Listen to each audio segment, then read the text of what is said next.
Hello दोस्तों, video देखने से पहले वीडियो को लाइक करो और चैनल को सब्सक्राइब जरूर करें। बुद्ध ने क्यों कहा ईश्वर नहीं है? महात्मा बुद्ध सिद्धार्थ गौतम का नाम इतिहास के उन महापुरुषों में आता है जिन्होंने अपने समय और आने वाले युगों पर गहरा प्रभाव डाला। बुद्ध ने न केवल सामाजिक और धार्मिक दृष्टिकोण से विचारशील प्रश्न उठाए, बल्कि उन्होंने धर्म, ईश्वर, कर्म और मोक्ष की पारंपरिक धारणाओं को चुनौती दी। उनकी शिक्षाएं तर्कसंगता, अनुभव और व्यक्तिगत जांच पर आधारित थीं। यही कारण है कि बुद्ध ने ईश्वर की पारंपरिक धारणा को अस्वीकार किया और अपने अनुयायियों को भी सिखाया कि वे अंधविश्वास के जाल में न फंसे। इस लेख में हम विस्तार से समझेंगे कि महात्मा बुद्ध ने ईश्वर के अस्तित्व को क्यों नकारा और इसके पीछे उनका क्या दृष्टिकोण था। इस पर विचार करते हुए हमें यह समझने की आवश्यकता है कि बुद्ध का लक्ष्य क्या था और उन्होंने धार्मिक प्रश्नों पर क्या तर्क प्रस्तुत किए। बुद्ध का जीवन परिचय। सिद्धार्थ गौतम का जन्म लगभग 563 ईसा पूर्व में शाक्य वंश के राजा शुद्धोधन के यहाँ हुआ था। उनका जन्म लुम्बिनी, वर्तमान नेपाल में हुआ था। उनकी माता महामाया देवी एक धार्मिक और साध्वी महिला थीं। जन्म के कुछ समय बाद ही उनकी माता का देहांत हो गया और उनका पालन पोषण उनकी मौसी महाप्रजापति ने किया। सिद्धार्थ का जीवन प्रारंभ में अत्यंत सुख सुविधाओं से भरा था। उनके पिता ने उन्हें हर प्रकार के दुख और कष्ट से दूर रखने का प्रयास किया ताकि वे जीवन के कड़वे यथार्थ से परिचित न हो सकें। परंतु एक दिन जब सिद्धार्थ नगर भ्रमण पर निकले तो उन्होंने वृद्धावस्था, रोग और मृत्यु का दृश्य देखा जिसने उनके मन में गहरा प्रभाव डाला। इस अनुभव ने उन्हें यह सोचने पर मजबूर किया कि जीवन का सत्य क्या है और इस संसार में दुख का कारण क्या है।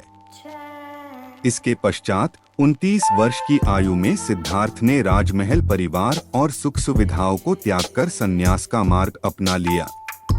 उन्होंने सत्य की खोज में गहन तपस्या और साधना की और अंततः बोधगया में पीपल वृक्ष के नीचे उन्हें ज्ञान की प्राप्ति हुई। इसी ज्ञान की प्राप्ति के बाद वे बुद्ध कहलाए। बुद्ध का दृष्टिकोण। महात्मा बुद्ध ने अपने अनुभव और ध्यान के माध्यम से पाया कि संसार में दुख का मूल कारण अज्ञानता, तृष्णा और मोह है। उन्होंने ईश्वर की अवधारणा को इस कारण नकारा क्योंकि उनके अनुसार मनुष्य को अपने दुखों का समाधान स्वयं खोजना चाहिए, न कि किसी बाहरी शक्ति या ईश्वर से। बुद्ध का मानना था कि ईश्वर पर विश्वास करने से व्यक्ति पराधीन हो जाता है और वह अपने कर्मों की जिम्मेदारी नहीं लेता। बुद्ध के समय में धार्मिक वातावरण कर्मकांड, अंधविश्वास और ईश्वर पर अत्यधिक विश्वास से भरा हुआ था।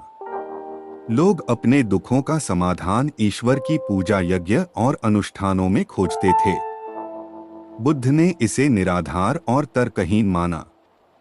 उनका कहना था कि दुखों का समाधान किसी अदृश्य शक्ति से नहीं हो सकता, बल्कि मनुष्य को अपने भीतर झांककर, अपने कर्मों को सुधारकर और अज्ञानता को दूर करके ही दुख से मुक्ति मिल सकती है।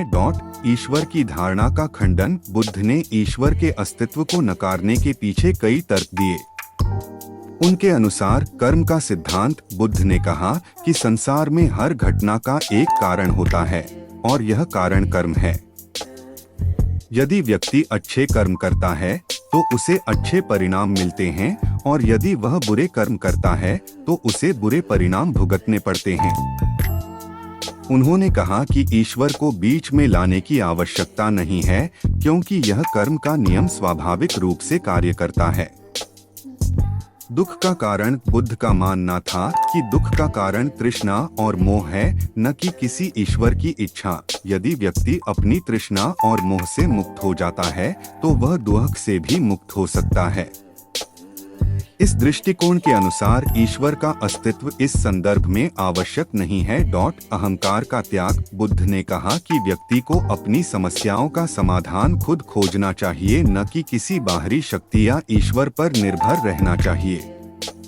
जब व्यक्ति ईश्वर में विश्वास करता है तो वह अपने ऊपर से जिम्मेदारी हटा देता है और यह सोचता है कि ईश्वर ही सब कुछ कर देगा। यह दृष्टिकोण व्यक्ति को निर्बल और निष्क्रिय बनाता है। प्रकृति का नियम। बुद्ध ने कहा कि यह संसार प्रकृति के नियमों पर चलता है। दिन रात का परिवर्तन, जन्म मृत्यु का चक्र, सब कुछ स्वाभाविक है और इसका संचालन किसी ईश्वर द्वारा नहीं किया जाता। तर्कसंगता और अनुभव पर बल। बुद्ध ने अपने अनुयायियों से कहा कि वे किसी भी बात को सिर्फ इसलिए स्वीकार न करें क्योंकि वह परंपरागत है या किसी धार्मिक ग्रंथ में लिखी है। उन्होंने कहा कि हर व्यक्ति को अपने अनुभव से सत्य की खोज करनी चाहिए। बुद्ध के अनुसार ईश्वर की अवधारणा भी एक ऐसी परंपरा थी जिसे बिना जांचे परखे लोग मानते आ रहे थे।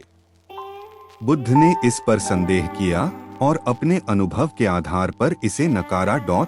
उन्होंने कलाम सूत्र में स्पष्ट कहा कि किसी भी बात को केवल इसलिए मत मानो कि वह प्राचीन है या इसलिए कि कोई गुरु या धार्मिक व्यक्ति उसे कहता है। उसे स्वयं अनुभव करो, समझो और अगर वह तर्कसंगत लगे तभी उसे स्वीकार करो। इस सिद्धांत ने बुद्ध की शिक्षाओं को वैज्ञानिक दृष्टिकोण से जोड़ा और ईश्वर के अस्तित्व पर विश्वास न करने का एक और कारण प्रस्तुत किया। निर्वाण की अवधारणा।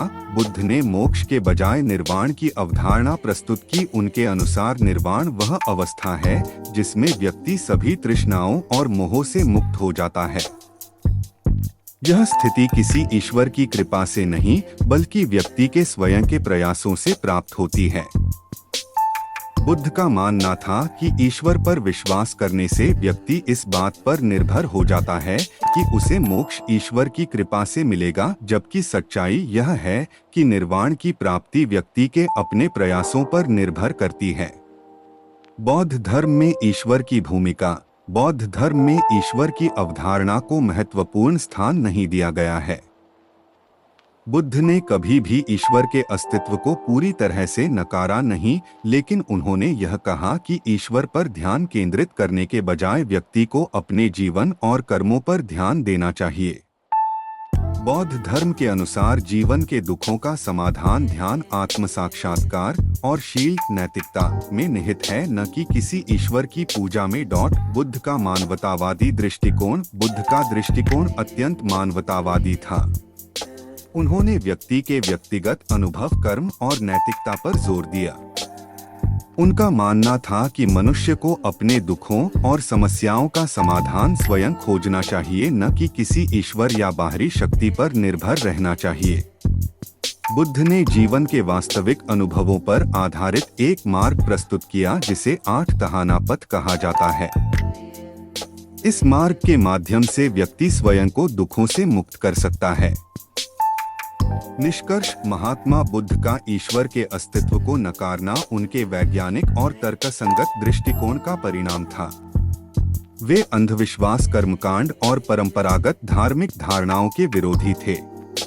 बुद्ध ने मनुष्य को अपने कर्मों और अनुभवों के आधार पर जीवन के सत्य की खोज करने का मार्ग दिखाया। उनके अनुसार दुख से मुक्ति पाने का मार्ग किसी ईश्वर की पूजा या अनुष्ठान में नहीं बल्कि अपने स्वयं के प्रयासों, तृष्णा और मोह से मुक्ति और ध्यान व शील में निहित है। इस प्रकार बुद्ध का ईश्वर के प्रति दृष्टिकोण न केवल उनके धार्मिक दर्शन का महत्वपूर्ण हिस्सा है बल्कि यह मानवता को आत्मनिर्भर बनने और अपने दुखों का समाधान स्वयं खोजने की प्रेरणा देता है।